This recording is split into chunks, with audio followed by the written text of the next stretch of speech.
Queridos, abra tua Bíblia comigo em Atos, capítulo 9. Atos dos Apóstolos, capítulo de número 9. Nós vamos fazer a leitura do verso 1 ao verso 19. Uma leitura um pouco extensa, mas necessária nesta noite. Capítulo 9, verso 1. Saulo, respirando ainda ameaças e morte contra os discípulos do Senhor, dirigiu-se ao sumo sacerdote e lhe pediu cartas para as sinagogas de Damasco, a fim de que, caso achasse alguns que eram do caminho, assim homens como mulheres, os levasse presos para Jerusalém. Seguindo ele estrada fora, ao aproximar-se de Damasco, subitamente uma luz do céu brilhou ao seu redor, e caindo por terra ouviu uma voz que lhe dizia: Saulo, Saulo, por que me persegues? Ele perguntou: quem és tu, Senhor? E a resposta foi: eu sou Jesus, a quem tu persegues. Mas levanta-te e entra na cidade, onde te dirão o que te convém fazer. Os seus companheiros de viagem pararam emudecidos, ouvindo a voz, não vendo contudo ninguém. Então se levantou Saulo da terra, e abrindo os olhos nada podia ver. E guiando-o pela mão, levaram-no para Damasco. Esteve 3 dias sem ver, durante os quais nada comeu nem bebeu. Ora, havia em Damasco um discípulo chamado Ananias. Disse-lhe o Senhor numa visão: Ananias. Ao que respondeu: eis-me aqui, Senhor. Então o Senhor lhe ordenou: dispõe-te, vai-te à rua que se chama Direita, e na casa de Judas procura por Saulo, apelidado de Tarso, pois ele está orando. E viu entrar um homem chamado Ananias e impor-lhes as mãos para que recuperasse a vista. Ananias, porém, respondeu: Senhor, de muitos tenho ouvido a respeito deste homem, quantos males tem feito aos teus santos em Jerusalém.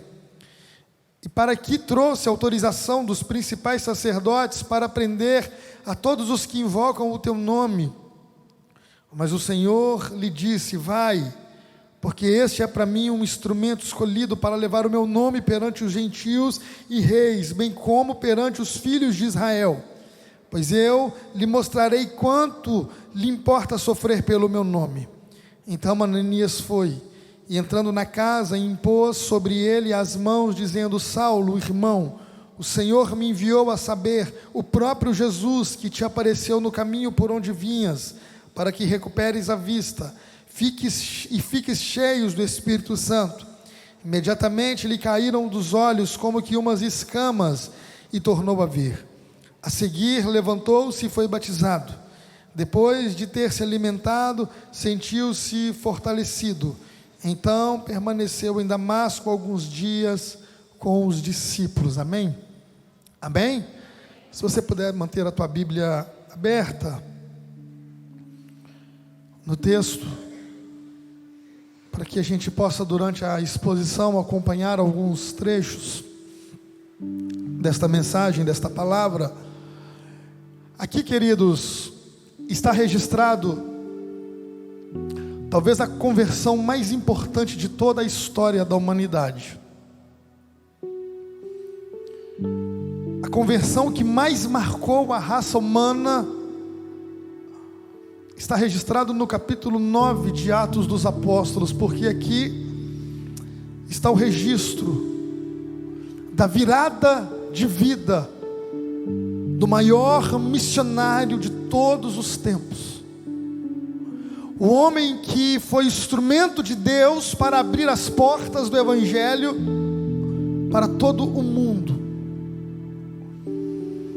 O Evangelho que estava concentrado apenas em Jerusalém, algumas cidades circunvizinhas, agora tem um projeto de tomar uma proporção mundial. E Deus levanta um único homem para iniciar esta obra. Voltando um pouco no texto, se você observar o capítulo 7, não precisa ir na tua Bíblia, mas se você observar o capítulo de número 7, a Bíblia vai nos dizer que Estevão é apedrejado e morto. E enquanto Estevão estava sendo apedrejado, a Bíblia diz que esse homem, por nome de Saulo, apelidado como Saulo de Tarso, este homem por nome de Saulo, ele consentia na morte de Estevão, e ele segurava, ele guardava as túnicas daqueles que apedrejavam o Estevão. Esse homem que está sendo narrado aqui no capítulo 9, lá atrás no capítulo 7, ele consentia na morte daqueles que matavam um dos diáconos da igreja primitiva por nome de Estevão.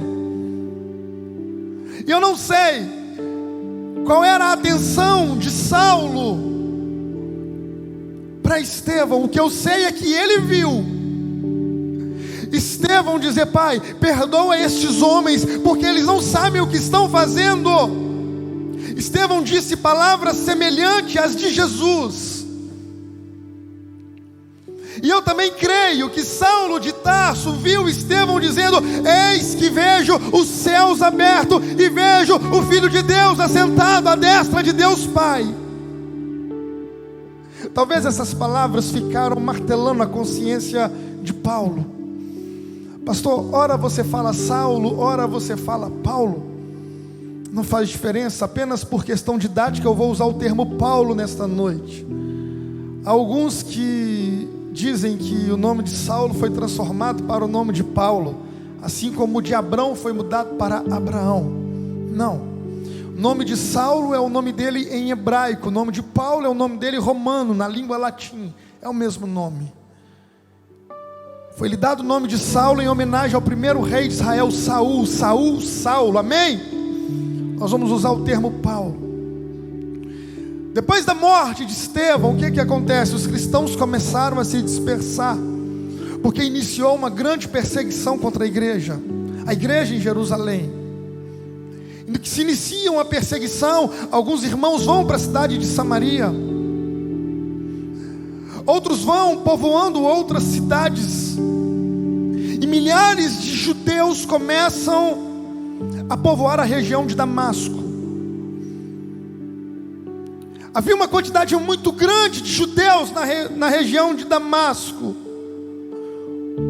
uma região importante, de comércio elevado. Então eles, para fugirem da perseguição, eles vão para um lugar onde conseguiriam se manter. Então eles escolhem, uma grande parte dos judeus escolhem Damasco.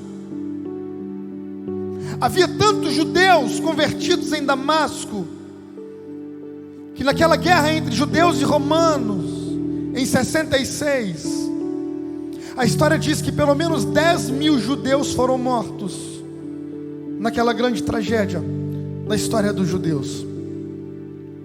Sabendo então Paulo que alguns judeus tinham ido para Damasco, ele respirando ameaças, como um touro indomável, como um animal selvagem, querendo ferir,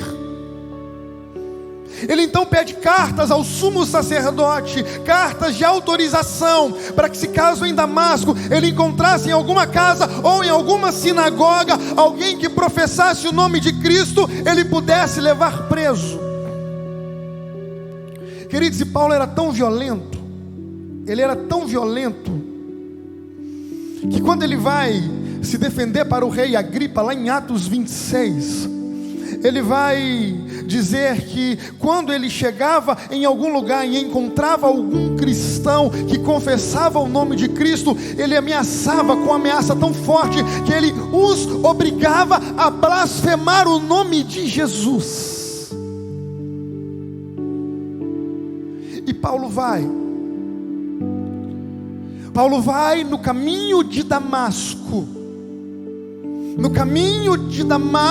com cartas de autorização para prender cristãos. Agora, quem era este homem? Quem era este Paulo, este Saulo? Um homem de dupla cidadania, porque ele era judeu, mas era também por parte de pai cidadão romano.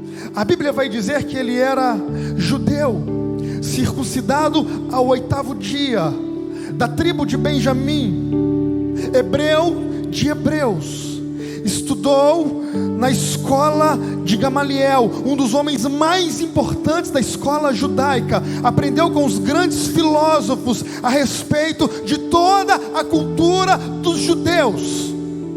Um homem letrado, um filósofo de altíssimo nível, um homem totalmente conhecedor da lei. Ele era da seita mais importante dos judeus da época, fariseu. E quando a gente fala de fariseu, a gente tem um certo desprezo, porque Jesus teve muitos problemas com fariseus. Jesus debateu muito com fariseus, mas houve alguns fariseus gente boa na Bíblia. Aquele homem por nome de Nicodemos, que vai se encontrar com Jesus na calada da noite, aquele homem que Jesus olha para ele e fala assim: Nicodemos, necessário vos é nascer de novo. Ele reconhece Jesus como Senhor. Aquele homem era um fariseu, pastor Rodrigo. Outro homem que era fariseu, José de Arimateia, era hebreu, fariseu. Ele é um homem que compra um túmulo para sepultar Jesus. Havia uma turma de fariseus que era gente boa. O problema do fariseu era a religiosidade, eram conhecedores da lei, e esses homens achavam que o conhecimento deles poderia levar eles a Deus. E é com base nesse contexto que nós vamos aprender algumas coisas a respeito da estrada de Damasco. Diga comigo assim: a estrada de Damasco.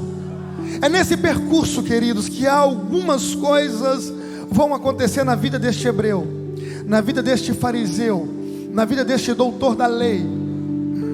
O homem o qual Paulo estudou aos pés dele, Gamaliel, se existisse nos dias de hoje, não teria, pastor Rodrigo, teólogo igual a ele. Foi o maior teólogo de todos os tempos. Então, a nível de conhecimento, Paulo não perdia para ninguém. E Paulo, quando vai, esse conhecedor da lei, esse religioso autêntico, quando ele vai no caminho de Damasco, ele vai com a intenção de prender ou até matar os cristãos que ele encontrasse pela frente. Agora, eu quero te dizer uma coisa: a religiosidade, ela só prevalece até a glória de Cristo aparecer, porque quando a glória de Cristo aparece, a religiosidade tem que cair por terra. Amém? Você entendeu o que eu disse? Quando a religiosidade vai caminhando, ela só pode ficar de pé até a glória de Cristo aparecer, porque quando a glória de Cristo é manifestada, ela tem que cair por terra. E o que é a religiosidade? O que é a religião? A religião é aquilo que consegue transformar o exterior do homem. A religião transforma o nosso exterior, queridos. Ela nos muda por fora. Ela nos deixa mais bem vestido, talvez. Ela nos deixa com um aspecto, uma fisionomia bonita. A religião nos deixa com cara de crente, amém? Amém? A religião nos faz parecer crentes.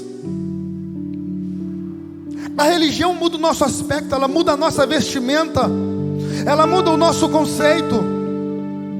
Só que a religião não muda o nosso coração, ela não consegue mudar o coração do homem. A religião é como um sepulcro caiado, ela deixa o homem belo somente por fora. Eu não estou falando que a religião não é importante, a religião é necessário, mas ela não pode transformar o coração do homem, ela não pode levar o homem até Deus. Aleluia.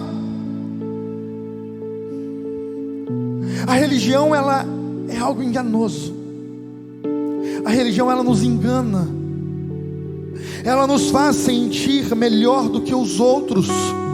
Ah, mas eu frequento mais culto que fulano, então eu sou mais crente. Ah, eu dou mais dízimo que fulano, então eu sou mais crente. Ah, eu sou batizado há mais tempo, então eu sou mais crente.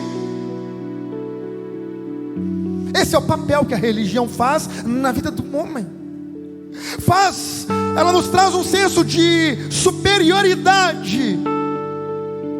Não era assim que os fariseus faziam? Eles oravam nas praças públicas com orações longas para surpreender as pessoas. A religião, ela gosta de chamar a atenção das pessoas. Longas orações. Eles visitavam a casa das viúvas com longos discursos e longas orações. A religião é cheia de protocolos. A religião é cheia de formalidades. A religião é a religião do isso pode, isso não pode, isso deve, isso não deve. Sabe o que a religião causa? Ela causa intolerância nas pessoas. A religião faz com que as pessoas sejam intolerantes umas às outras, porque a religião não consegue suportar um mais fraco na fé do que o outro. Ela acha que todo mundo tem que estar no mesmo patamar de fé. Ela acha que todo mundo tem que estar num estado de igualdade de fé. A religião, ao invés de aproximar as pessoas, ela afasta as pessoas. A religião, ela divide igrejas, ela divide denominações. Quantas brigas existem no campo ministerial por causa de quê? Da religião. Quantas divisões existem no meio eclesiástico por causa de quê? Religião. Enquanto Cristo ensina que as pessoas devem se ajuntar umas às outras, enquanto Cristo ajuntava a multidão de pessoas a Ele, enquanto Cristo olhava para uma mulher que tinha acabado de ser pega num ato de adultério, estava prestes a ser apedrejada até a morte, Jesus olha e fala assim: atire a primeira pedra, aquele que não tem pecado, aquele que nunca pecou, e todo mundo larga a pedra no chão. Jesus olha para aquela mulher e fala: ei mulher, onde estão os teus acusadores? Ela fala: não está ninguém aqui. Ele diz: então vai minha filha, e não peques mais. O papel de Jesus é aproximar o homem a Deus. A religião afasta as pessoas uma das outras. E às vezes o protocolo da religiosidade, me perdoem, mas o protocolo da religiosidade às vezes impede a verdadeira essência da adoração que nós queremos oferecer a Deus. Às vezes tem culto que a gente dá vontade de chorar, mas às vezes a gente segura o choro. Às vezes dá vontade da gente pular na presença do Espírito Santo. Às vezes dá vontade até de correr na presença de Deus. Mas o protocolo da religião nos inibe diante da face de um Deus tão grande. Porque quem é o homem para dizer ao Espírito Santo aquilo que se deve fazer em um culto? Quem está entendendo, diga amém. Mas às vezes o nosso protocolo nos faz achar que somos dono do Espírito Santo. E às vezes a gente pensa assim: eu não vou fazer isso, ou eu não vou fazer aquilo, porque o protocolo não me permite. Isso chama-se religiosidade. Mas o que eu quero pregar nesta noite é um Cristo que nos liberta e nos deixa livre, com livre acesso a Deus para o adorar. Talvez quando a irmã de Moisés, a charada, nossa líder de louvor, Miriam, depois que atravessaram o deserto, quando ela pegou o pandeiro, o tamborim, começou a tocar, talvez Arão, que era bem religioso, olhou e falou: o que é que essa mulher está fazendo? O que é que essa mulher está fazendo? Que coisa doida é essa? Moisés vai lá, faz alguma coisa. A Bíblia não diz isso, eu estou imaginando, porque religioso pensa assim. Todo religioso é conservador ao extremo, e ele pensa assim: o que é que essa mulher está fazendo, batendo esse tamborim? E quando ele olha, tem um monte de gente junto com ela, acompanhando e dançando, e o negócio começa a virar uma festa no deserto. A Bíblia chama isso de festa no deserto. E de repente alguém começa a cantar: só o Senhor é Deus, só o Senhor é Deus. Eles tiram o protocolo de lado e dão um lugar de oração.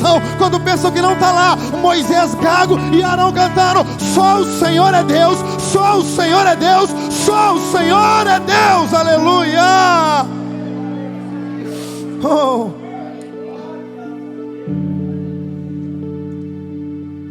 Paulo, conhecedor nato da lei, mas não conhecia nada de Cristo. Ele vai no caminho de Damasco, Talvez a gente caminha pelo caminho de Damasco, queridos. Talvez a gente está caminhando no caminho de Damasco. E qual que era o interesse de Paulo? Prender os verdadeiros cristãos. Você sabia que a religiosidade, ela mata o cristianismo? Ela prende, ela trava o cristianismo. Porque o cristianismo, querido, ele vai acima da capacidade humana de entender certos padrões. Se fosse pela religião, aquele ladrão da cruz jamais seria salvo naquele dia. Quem está entendendo, diga amém.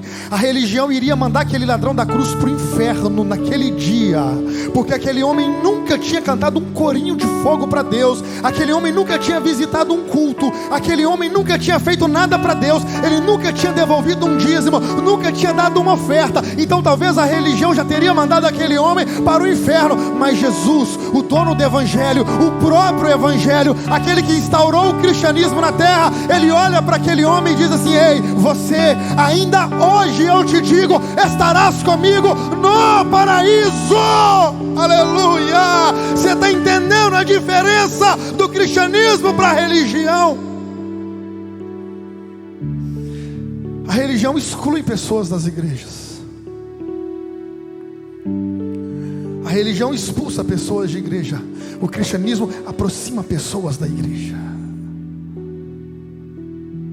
Eu nunca vi Jesus expulsar ninguém de sua presença. Jesus já teve debates terríveis com os fariseus, mas os piores pecadores Jesus abraçou e amou eles. Amém? Em segundo lugar, quando a glória de Cristo se manifesta, descobrimos que todo o conceito de religiosidade que tínhamos é como nada. E descobrimos que estamos cegos. O que acontece com Paulo? Quando aquele clarão aparece até ele, e ele fala: quem é, Senhor? E uma voz nos céus, ele escuta Jesus dizendo: sou eu, Paulo, Jesus, por que me persegues? E quando Paulo tenta enxergar alguma coisa, Paulo está como? Cego. Paulo não consegue enxergar absolutamente nada. A glória de Deus veio sobre a vida dele e lhe cegou completamente as vistas. E não foi uma cegueira espiritual apenas, foi uma cegueira física, porque os homens que lhe acompanhavam teve que levar ele guiando até a cidade. Sabe o que é que eu aprendo com isso, queridos? Quando a gente é religioso, talvez você não seja mais, mas você já foi um dia. Talvez você não seja mais, mas você já foi intolerante com as pessoas um dia. Talvez você não seja mais, mas você já achou que foi melhor do que outros em outro tempo. E sabe o que a gente entende quando esse clarão aparece na nossa frente? O clarão de Cristo. Quando percebemos que nós estamos cegos e não enxergamos nada, quando nós vimos que não entendemos nada de cristianismo, a sensação que temos é a mesma de Nicodemos, é que precisamos nascer de novo. Quantas vezes eu já disse: eu sinto que eu preciso aceitar Jesus de novo. Quão distante eu estou do verdadeiro evangelho, do verdadeiro cristianismo. Quando eu me sinto intolerante, quando eu me sinto impaciente, quando eu me sinto religioso demais, aí eu olho para dentro de mim e falo: eu acho que eu estou precisando aceitar Jesus de novo, eu acho que eu estou precisando nascer de novo. Essa é a sensação que temos, porque quanto mais próximo de Cristo nós estamos, mais reconhecedores de pecado nós somos, porque Cristo nos mostra os nossos pecados, as nossas sujeiras, para que desejamos estar limpos diante dEle. E aí percebemos que todo o conceito de letra que tínhamos cai por terra diante da glória de Cristo. É quando percebemos que temos religião, mas não somos transformados. Quando Paulo fica cego, é a figura expressa de um homem que conhecia toda a Torá, talvez de cor e salteado, mas que ainda não tinha um coração transformado, ainda não amava pessoas, ainda perseguia pessoas, ainda não tinha o amor transformador de Cristo no coração. Sabe quando eu percebo que eu preciso aceitar Jesus de novo? É uma metáfora que estou usando, queridos. Não precisa pedir para o pastor fazer um apelo, levantar a mão e vir aqui à frente hoje. Mas sabe quando eu me sinto desse jeito? É quando às vezes eu vejo que eu estou intolerante com certas atitudes e falo: meu Deus, eu preciso aceitar o Senhor de novo, eu preciso amar mais. Sabe quando você sente? Talvez o Espírito Santo vai lhe trazer alguma coisa no coração agora. Sabe quando você sente aquela ira contra o teu próximo, aquela falta de perdão contra o teu próximo? Quem está entendendo, diga amém. Aleluia. Aquela mágoa que não passa nunca, aquela tristeza que nunca vai embora. Quando você sente isso, é o momento em que você está como um cego e as tuas vistas precisam ser abertas para o verdadeiro Evangelho, para a verdadeira graça de Deus. Querido, sabe por que nós amamos a Jesus? A Bíblia diz que é porque Ele nos amou primeiro. Antes de nós amarmos a Cristo, Ele escolheu nos amar. Esse é o motivo pelo qual nós o amamos. Um amor transformador, um amor impactante, um amor que transforma o homem, não por fora, mas por dentro. Aleluia. Jesus está procurando verdadeiros adoradores que o adorem em espírito e em verdade. E sabe o que é adorar a Ele em espírito e em verdade? É adorar de dentro para fora e não de fora para dentro.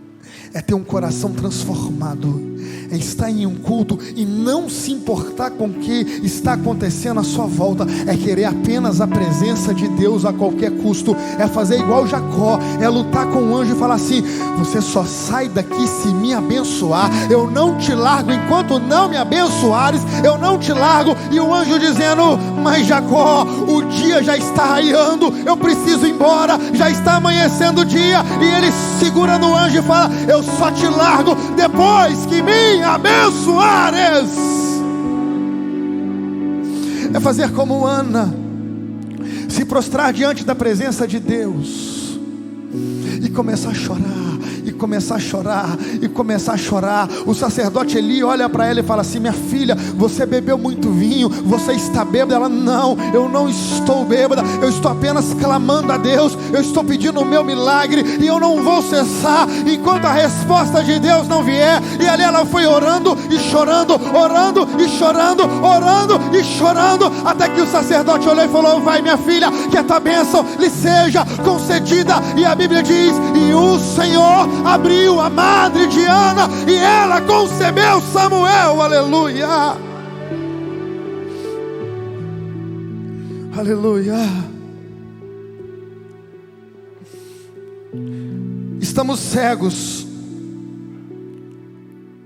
quando a gente percebe que a gente não consegue adorar a Deus como se deve em um culto. Às vezes a gente fica preocupado com tanta coisa em culto. O culto passa e a gente não adora a Deus. Às vezes nós, pastores, líderes, às vezes a gente fica se importando com algumas coisas, pastor Rodrigo, presbítero Antônio, que isso às vezes tira até o nosso foco do culto. A gente pensa assim: está tudo certo aqui, está tudo certo ali, está tudo ok aqui, está tudo certinho ali.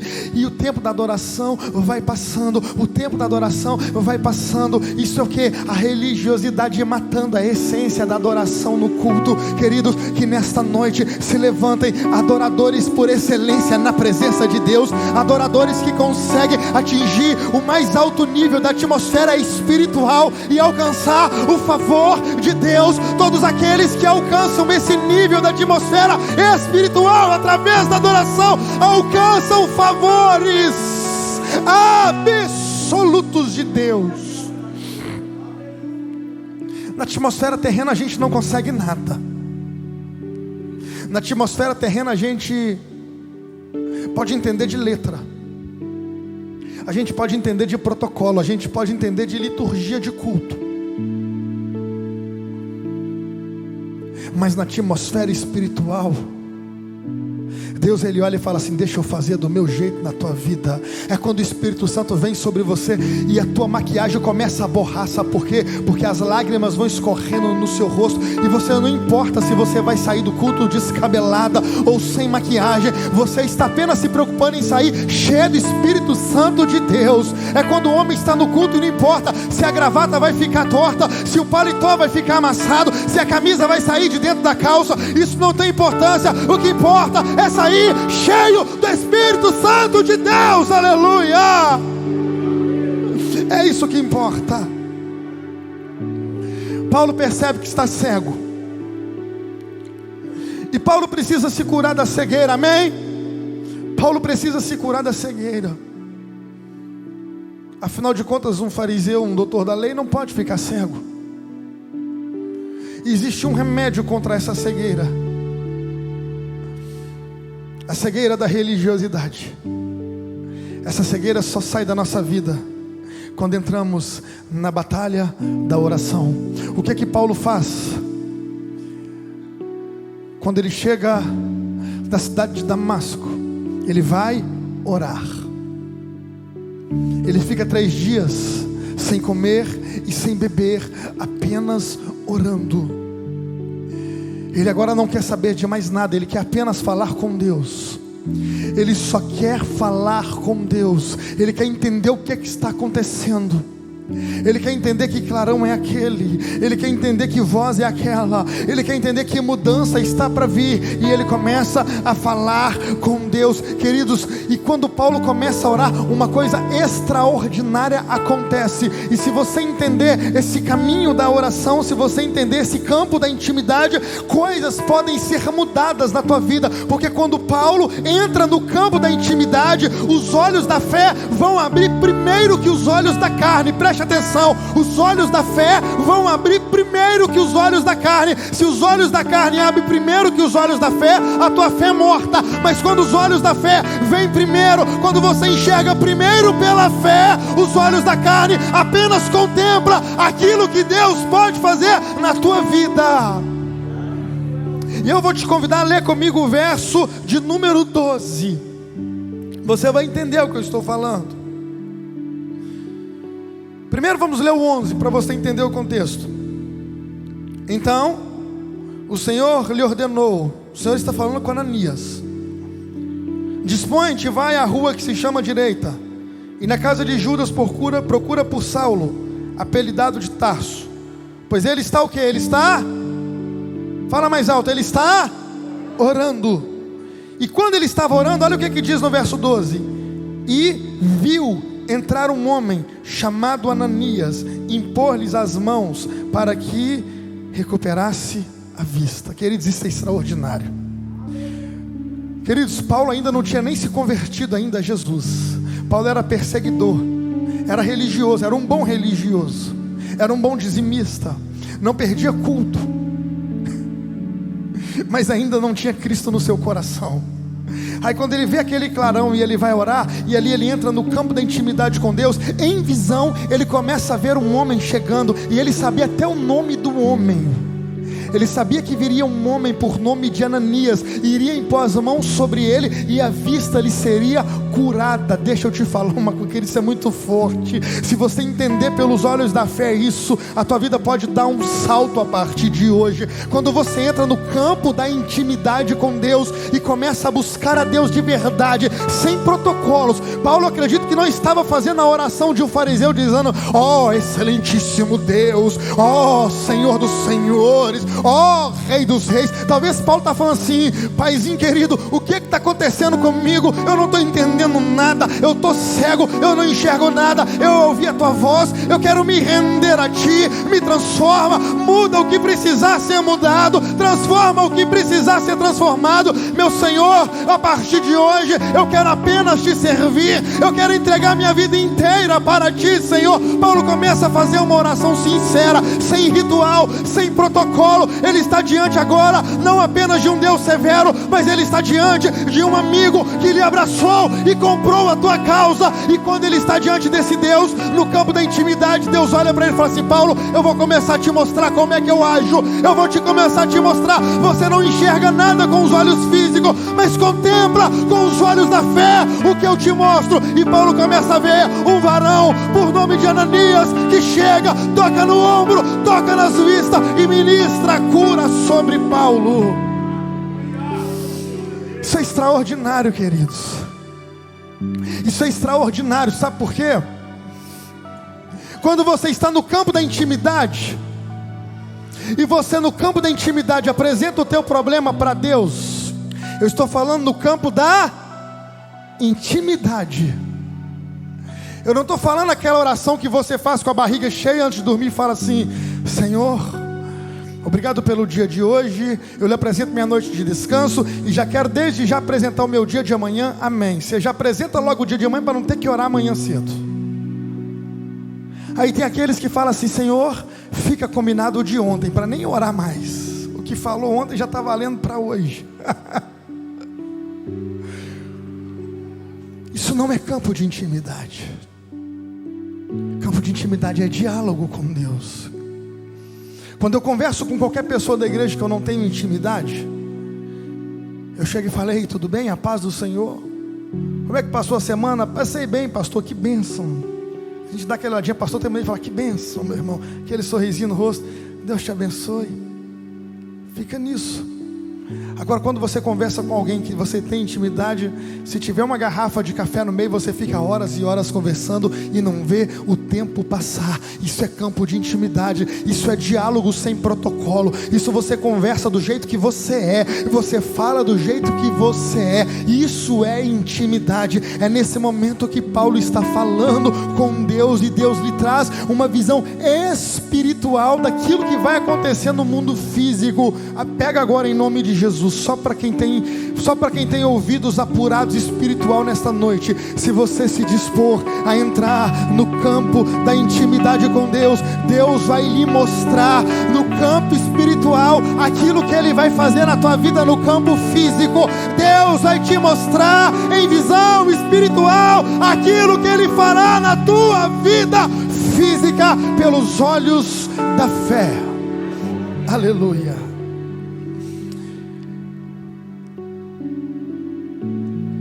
Ainda falando da oração de Paulo, o campo da intimidade leva Deus a levantar pessoas para suprir as nossas necessidades momentâneas.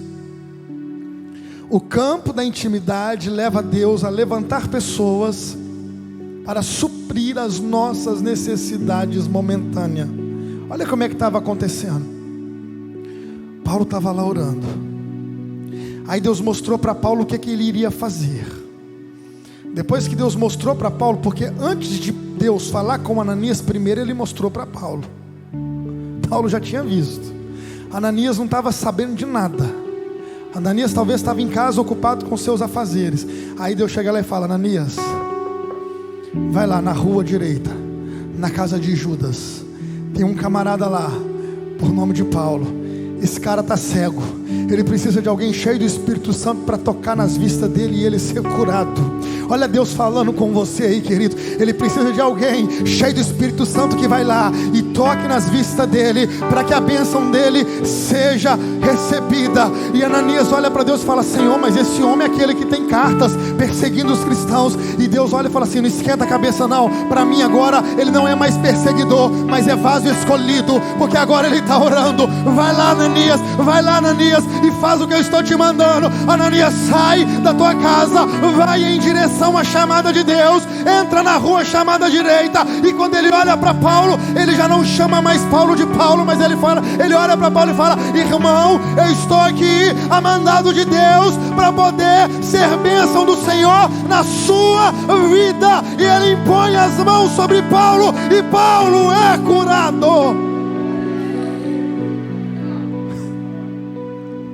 Enquanto você está orando, Deus está levantando pessoas e falando assim: vai lá. Senhor, mas por que, Senhor, que eu tenho que ir lá? Vai, porque eu estou mandando. Porque tem gente orando. Ele está orando, ela está orando. A resposta não veio, mas ele não cansou de pedir.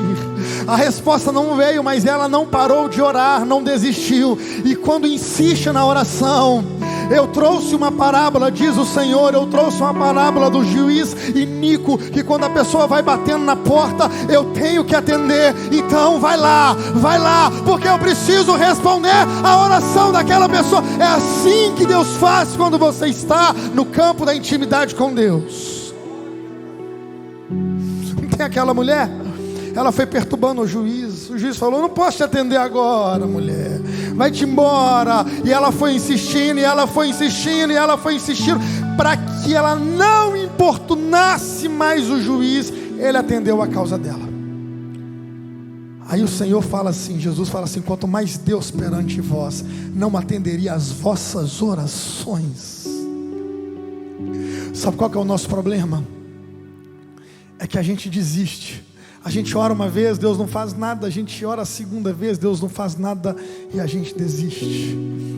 Semana passada eu vinha do serviço pedindo algo para Deus em oração, e eu pedi um sinal de Deus. Na quinta-feira Deus não trouxe o sinal que eu pedi. Aí na sexta-feira eu falei: papai, não desiste não, estou aqui ainda orando, me deu um sinal hoje. O papai não trouxe o sinal, vocês acham que eu desisti? Continuei orando ontem, estou orando hoje. Eu vou orar até o papai me responder, porque eu sei que uma hora ele vai trazer a resposta. Nem que seja para eu parar de ficar pedindo ele vai trazer a resposta. O segredo é não desistir da providência de Deus. O segredo é não desistir da providência de Deus. E a cegueira, ela só pode ir embora quando alguém chega. A cegueira só pode ir embora quando alguém chega. Vai lá no verso 17 e 18 agora da tua Bíblia. Então Ananias foi, e entrando na casa, impôs sobre ele as mãos, dizendo: Saulo, irmão, o Senhor me enviou a saber, o próprio Jesus, que te apareceu no caminho por onde vinhas, para que recuperes a vista e fique, não pode falar, e fique cheio de quê?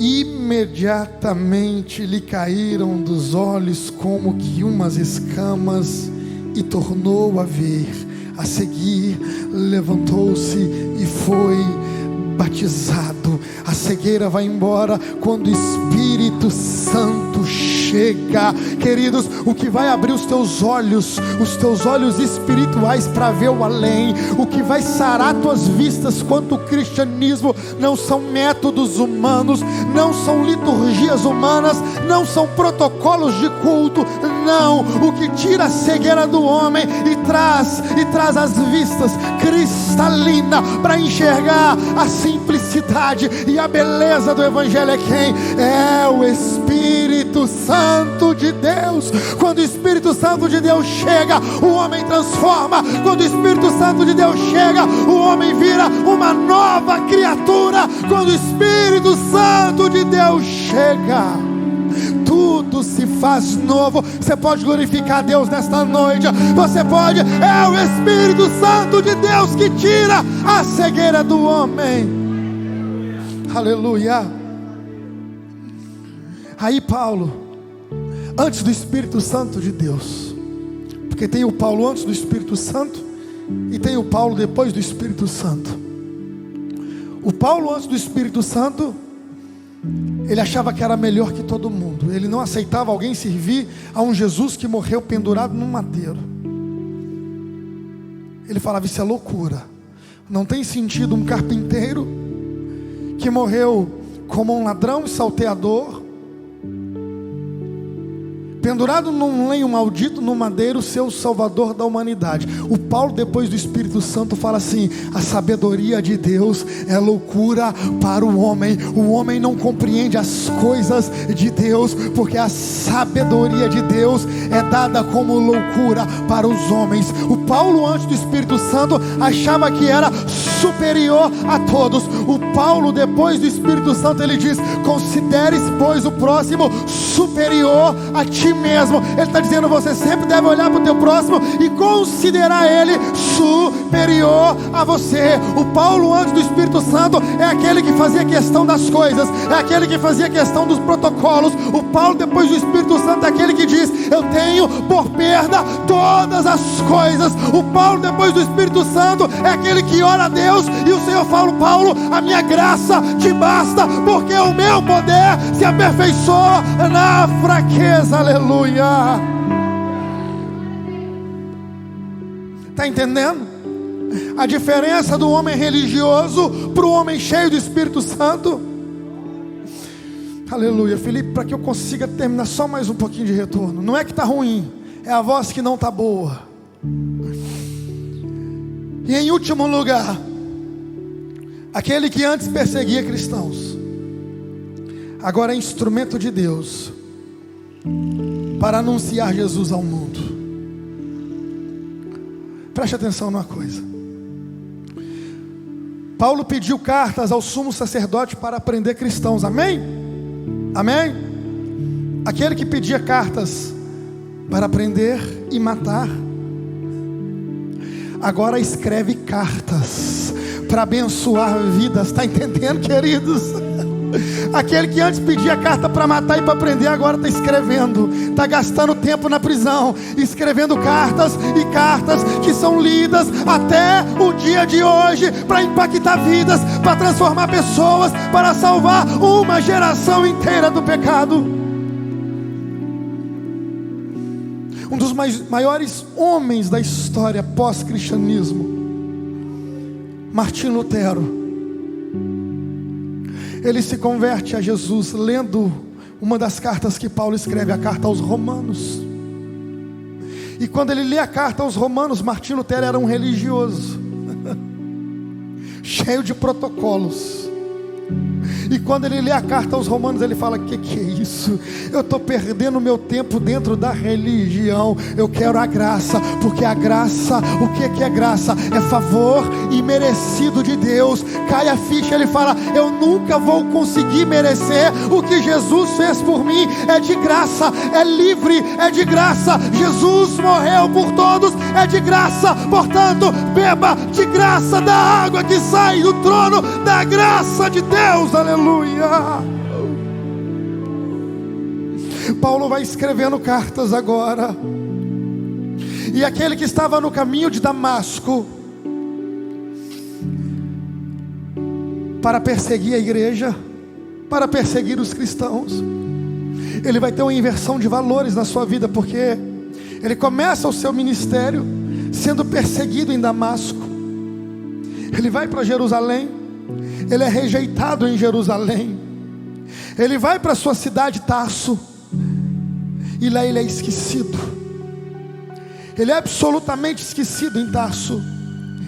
Ele é apedrejado na cidade de Listra. Ele é preso e açoitado em Filipos. Ele é escorraçado de Tessalônica e Bereia. Ele é chamado de tagarela na cidade de Atenas. Ele é chamado de impostor na cidade de Corinto. Ele enfrenta feras na cidade de Éfeso. Ele é preso em Jerusalém, acusado em Cesareia, enfrenta naufrágio indo para Roma. Ele é picado por uma víbora em Malta. Ele é preso novamente em Roma e ele encerra a sua carreira sendo decapitado em uma guilhotina, dizendo: combati um bom combate, encerrei a carreira, guardei a fé. Você pode aplaudir Jesus nesta noite. Esse é o Evangelho que transforma a vida do homem.